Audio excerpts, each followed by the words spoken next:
warahmatullahi wabarakatuh. Perkenalkan, nama saya Linanda Elsa Dilaines dari Universitas PGRI Madiun, Prodi Pendidikan Akuntansi semester 3. Di sini saya akan menjelaskan tentang PSAK 2, PSAK 3, dan juga PSAK 4 tahun 2018. Saya Cantik Wasibanasi dari kelas 3A Pendidikan Akuntansi. Perkenalkan, nama saya Nadila Dewi Purnamasari, Prodi Pendidikan Akuntansi, kelas 3A. Di sini saya akan menjelaskan PSAK 2 tahun 2018 tentang laporan arus kas.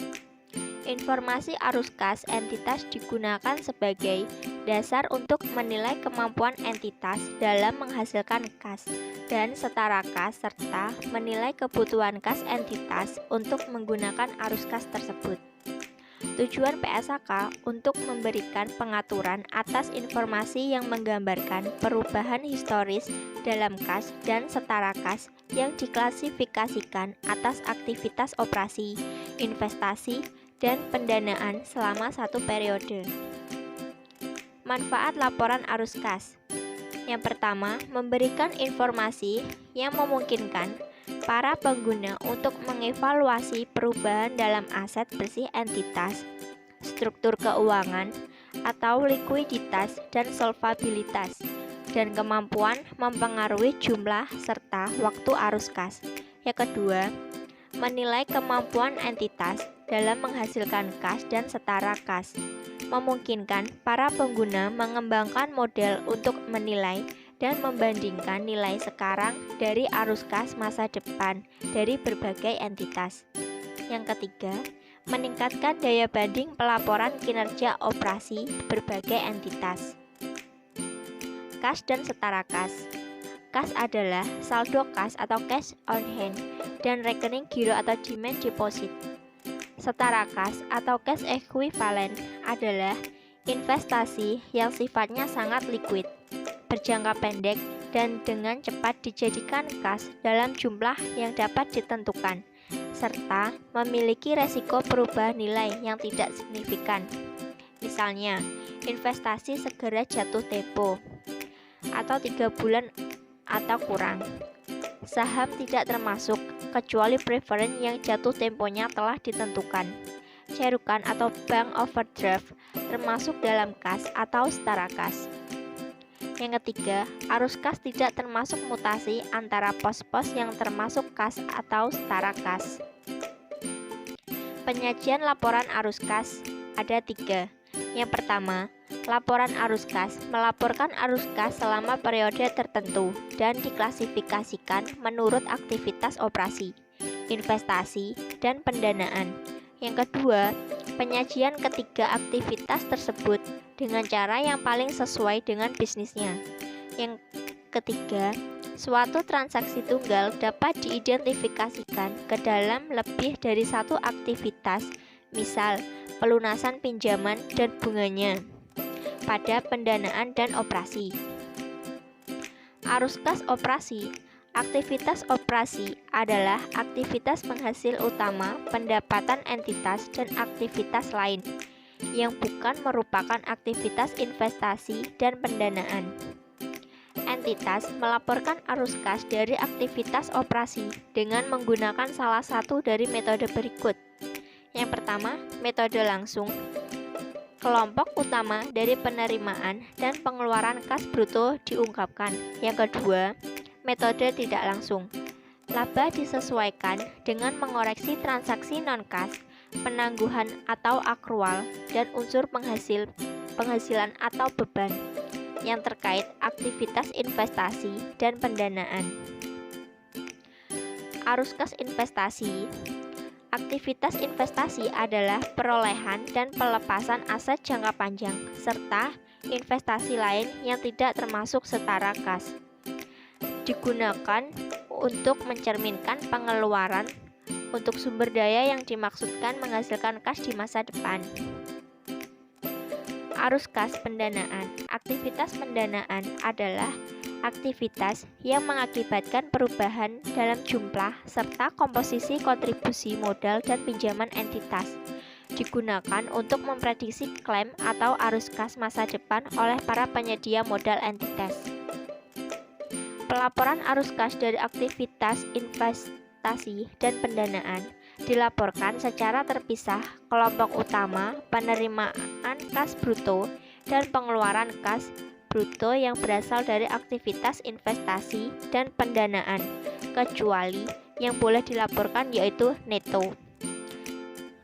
PSAK 3 yaitu laporan keuangan interim. Yang pertama ada sejarah. Pernyataan standar akuntansi keuangan 3 tentang laporan keuangan interim atau selanjutnya disebut PSAK 3 pertama kali disahkan Dewan Standar Akuntansi Keuangan Ikatan Akuntansi Indonesia atau DSAKIAI pada tanggal 7 September 1994 menggantikan PAI 1984 bab 2 pasal 8.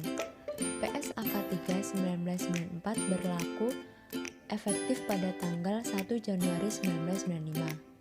PSAK 3 yang berlaku efektif 1 Januari 2017 merupakan wujud komitmen DSAKIAI dalam menjaga perbedaan 1 tahun efektif dengan International Financial Reporting Standard, sehingga PSAK 3 yang berlaku efektif 1 Januari 2017 telah konvergen dengan IAS 34 efektif per 1 Januari 2016. Yang kedua ada tujuannya, yaitu menentukan isi minimum laporan keuangan interim serta prinsip pengakuan dan pengukuran dalam laporan keuangan lengkap atau ringkas untuk periode interim. Pernyataan ini tidak mengatur entitas mana yang disyaratkan untuk menerbitkan laporan keuangan interim, seberapa sering atau seberapa lama setelah akhir periode interim. Pernyataan ini diterapkan jika entitas disyaratkan atau memilih untuk menerbitkan laporan keuangan interim sesuai dengan SAK. Laporan keuangan interim minimum mencakup komponen berikut. 1. Laporan posisi keuangan ringkas. 2. Laporan laba rugi dan penghasilan komprehensif lain ringkas baik digabung maupun dipisah. Yang ketiga, laporan perubahan ekuitas ringkas. 4. Laporan arus kas ringkas. 5. Catatan penjelasan tertentu. Jika entitas menerbitkan laporan keuangan lengkap dalam laporan keuangan interimnya, maka format dan isi laporan keuangan interim tersebut sesuai dengan persyaratan PSAK 1, yaitu penyajian laporan keuangan.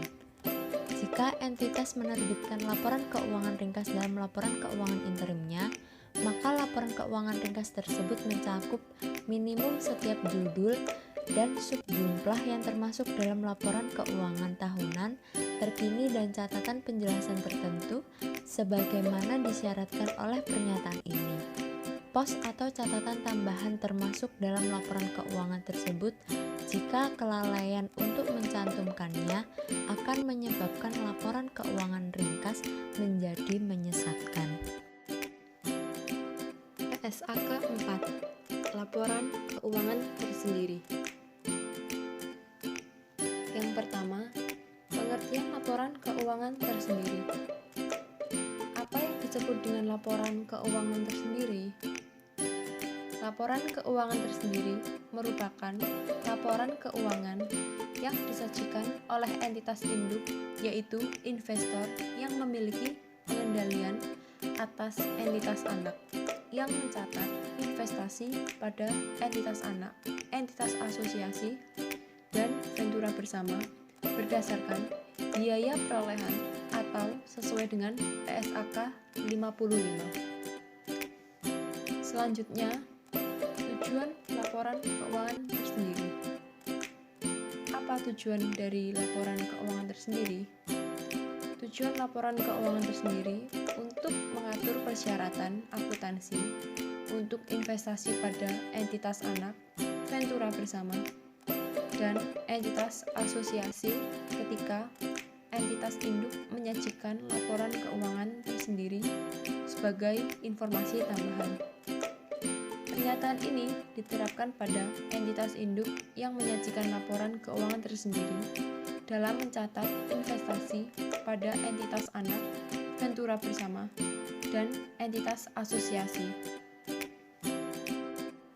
Jika entitas induk menyusun laporan keuangan tersendiri, maka entitas induk tersebut mencatat investasi pada entitas anak, ventura bersama, dan entitas asosiasi pada biaya perolehan, serta sesuai PSAK 55, instrumen keuangan, pengakuan, dan pengukuran. Selanjutnya, laporan keuangan tersendiri hanya dapat disajikan sebagai informasi tambahan dalam laporan konsolidasian. Entitas induk tidak dapat menjadikan laporan keuangan untuk bertujuan umum dan minimal terdiri dari yang pertama, laporan posisi keuangan, dan yang kedua, laporan laba rugi dan penghasilan komprehensif lainnya. Yang ketiga, laporan perubahan ekuitas, dan yang keempat, laporan arus kas. Selanjutnya, yaitu ketentuan laporan keuangan tersendiri. Yang pertama, laporan keuangan tersendiri dikhususkan hanya untuk entitas yang terkonsolidasi. Yang kedua, laporan keuangan tersendiri ini disusun jika entitas induk menyusun laporan keuangan. Yang ketiga, disajikan sebagai informasi tambahan, maka entitas induk tersebut mencatat investasi pada entitas anak, pengendalian bersama entitas, dan entitas asosiasi.